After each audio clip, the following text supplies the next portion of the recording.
시카를 막 이렇게 머릿속이 하얘질 그게 가정폭력 상황이 아닐까요? 제 생각에는 이제 처음에 싹을 잘라야 돼요. 계속 놔두면 점점 커져요. 괴물을 키우는 거거든요. 안녕하세요. 푸르른 알 채널의 최도곤 변호사입니다. 오늘은 이혼 사건과 관련돼서 가정폭력이 일어났던 사건에 대해서 한번 얘기를 나눠보고자 합니다.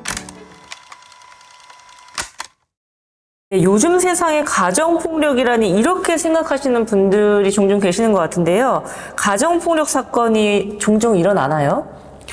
네, 가정폭력은 굉장히 많이 볼 수 있어요. 이혼 사유 중에 굉장히 많은 비율을 차지하는 것 같고요. 네.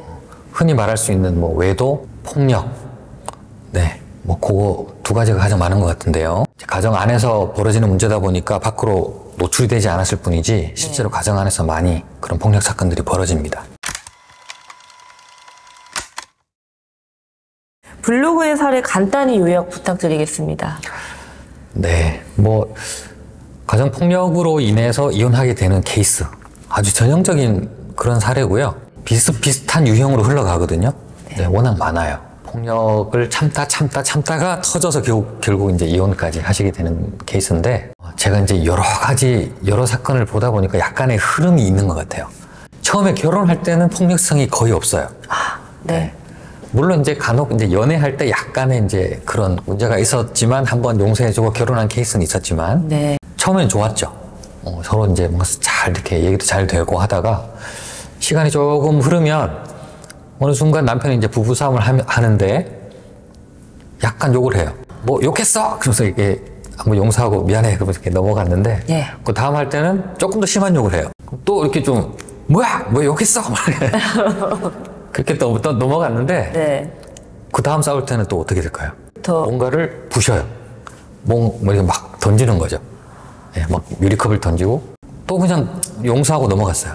그 다음 싸울 때는 이제 좀 큰 걸 부셔요. 막 TV를 부수고 막 이제 막 뭐 망치 같은 거, 흉기 같은 걸 꺼내와서 이제 막 이렇게 좀 커지죠, 사건이. 굉장히 위협적이겠는데요? 네. 그 다음은 어떻게 갈까요?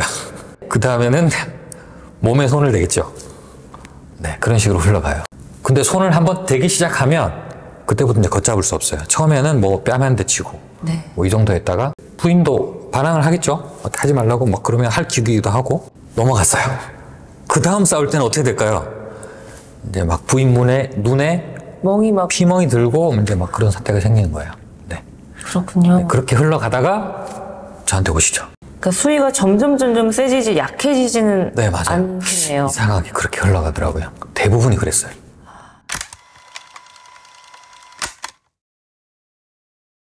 보통 가정폭력을 경험하면 정말 무서울 것 같은데요.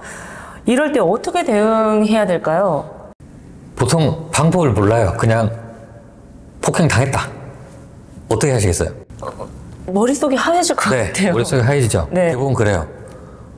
왜냐하면 믿었던 남편이 나를 이런 식으로 대우를 하나? 나는 그 충격에 아무 생각이 안 나요. 그냥 멍하게 있는 거예요. 이렇게 막 다치고 코피가 흘러도 이건 뭐지? 그래서 이 현실을 받아들이지 못하고 그냥 멍하게 있다가 그냥 넘어가는 거예요. 유야무야. 그러면 다음날 남편은 이제 잘못했다고 하죠. 미안해. 싹싹 빌겠네요. 그러면 그냥 또 없었던 것처럼 또 지나가요. 그런데 이제 좀 그게 심해진다고 말씀드렸잖아요. 그렇게 되면 이제 주로 하는 행동은 112 신고하는 거죠. 네. 그럼 경찰이 옵니다. 경찰이 와서 가정폭력 상황인지를 먼저 조사하겠죠. 그리고 거기에 맞는 이제 조치를 하게 돼요.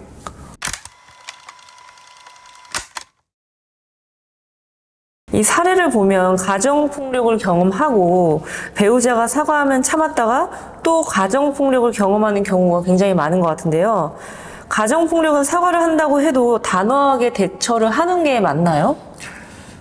네, 좀 단호한 입장을 좀 취할 필요는 있는 것 같아요. 한번 이렇게 폭행을 당하고 용서를 해줘서 그걸로 이제 끝이 나면 앞으로 뭐 폭행할 일이 안 생기면 참 좋겠죠. 아까 말씀드렸듯이 대부분은 재발한단 말이에요. 한번 손을 대면 다음에는 더 심하게 이렇게 하거든요. 그래서 무조건 그냥 용서해준다고 해서 다 해결되는 건 아닌 것 같아요. 제가 블로그에 소개한 사례도 그 아내분이 폭행을 이제 참다가 안 돼가지고 이제 결국 이제 저한테 오셔서 상담을 받고 예. 이혼을 해야 되나 말아야 되나 고민을 하셨어요.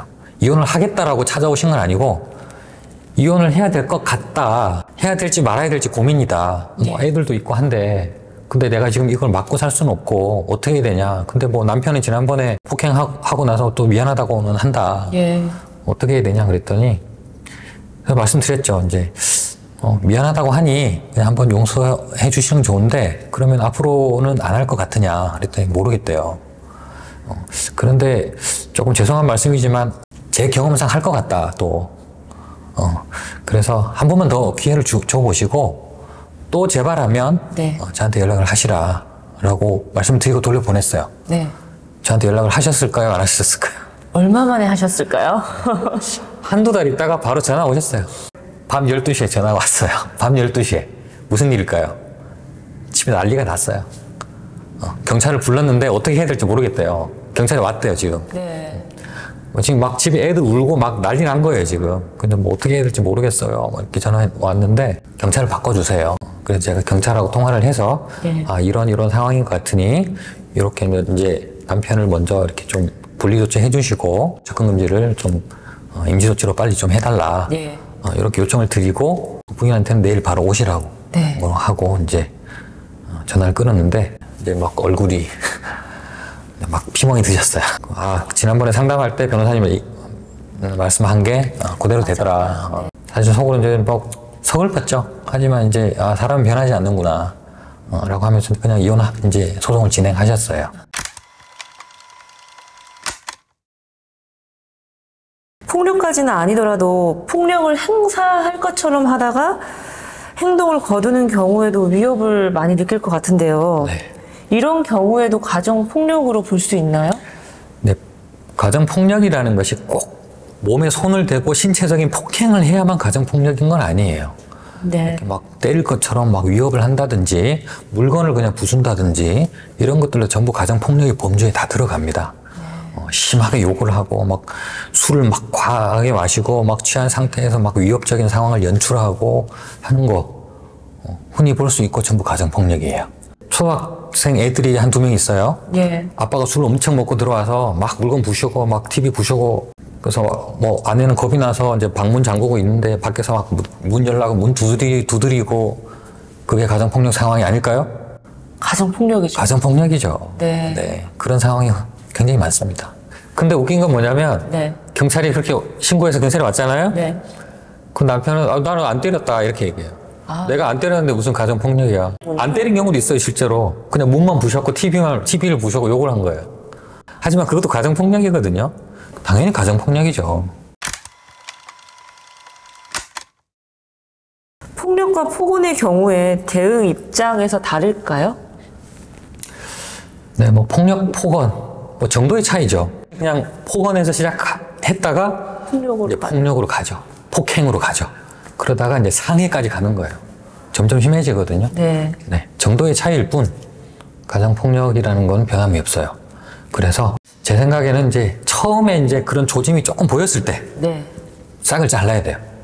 네, 처음에 조금 이제 미안하긴 하죠. 욕을 좀 하고 조금 이렇게 약간 폭력성이 보이는 듯한 그런 행동을 했을 때 네. 바로 경찰에 신고하고 앞으로 재발할 경우에는 어떤 조치가 가해진다는 걸 명확하게 고지를 할 필요가 있어요. 그러면 이제 거기서 명확하게 인지를 하면 재발하지 않을 수도 있거든요. 근데 그걸 그냥 용서해주고 그냥 넘어가면 배워요. 그걸 이제 학습 효과라고 하는데 네. 내가 이렇게 해도 괜찮네? 경찰이 와도 괜찮네? 우리 와이프가 그냥 처벌 안 할게요 라고 한마디만 해주면 괜찮네? 라고 하는 걸 배워요. 그럼 점점 기고만장해지죠. 네, 그럼 경찰이 와도 이제 와이프가 처벌해 주세요 라고 해도 그때 남편은 너도 폭행당했는데요? 쌍방이에요, 쌍방. 당당해지는군요. 네, 쌍방 폭행이에요. 보세요. 긁혔잖아요. 그렇게 나와요. 처음에는 미안해 여보, 욕 한마디에 미안해 여보 이렇게 하던 사람이 쌍방이라고 이제 막 이렇게 하는 수준까지 가는 거예요. 집에서 그렇게 이제 커온 거예요. 그렇게 배워가면서. 초반에 그냥 싹을 확 잘라버려야겠네요. 그게 중요한 것 같아요. 근데 쉽지는 않거든요. 네. 내가 이렇게 한번 신고하면 우리 남편이 나를 어떻게 생각할까. 맞아요. 네, 그런 고민도 있죠, 사실. 참 딜레마입니다. 가정폭력을 경험하고 이로 인해서 이혼을 고민하는 분들한테 좀 조언의 말씀 부탁드리겠습니다. 방금 말씀드렸죠? 초반에 싹을 잘라라. 네. 초반부터 대응을 잘 하셔야 될 것 같아요. 네네. 그리고 늦었다고 생각할 때가 가장 빠를 때다. 빠를 때예요. 네. 계속 놔두면 점점 커져요. 이제 괴물을 키우는 거거든요. 네. 그 괴물이 집안에서 자라지 않도록 빨리빨리 잘라주셔야 되고, 폭행하는 쪽이 남편이라고 단정을 해서 말씀드렸지만 네. 반대의 경우도 있습니다. 반대의 경우 요즘에 더 늘어나고 있지 않나요? 네, 반대의 경우를 받고 최근에 이제 경험한 사건 중에 하나는 이제 와이프가 알코올 중독이에요. 집에서 계속 술 마시고 남편이 퇴근하고 오면 이제 그때마다 맨날 이제 뭔가 이제 싸우는 거예요. 네. 뭔가 일이 있고 퇴근하고 들어가면 와이프는 술 먹고 이제 혀가 반 꼬여 있어요. 이렇게 들어보면 알죠. 남편이 그걸 녹화를 해서 저한테 보여주셨는데 들어가자마자 와이프가 막 이렇게 너 바람 피고 들어왔냐라고 이상한 막 말을 해가면서 식칼을 막 이렇게 찔러 죽인다고 그런 경우까지 있었더라고요. 그래서 제가 남편이라고 단정적으로 말씀드려서 죄송한데 네. 실제로 그 반대의 경우도 흔히 있습니다. 남자나 여자나 똑같아요. 네, 오늘은 가정폭력으로 인해서 이혼까지 이른 그런 사례를 두고 같이 얘기를 해봤습니다. 가정폭력이 있는 경우에 어떻게 조처를 하는 것이 좋은지 이번 영상을 통해서 좀 도움을 받으셨으면 좋겠습니다. 감사합니다.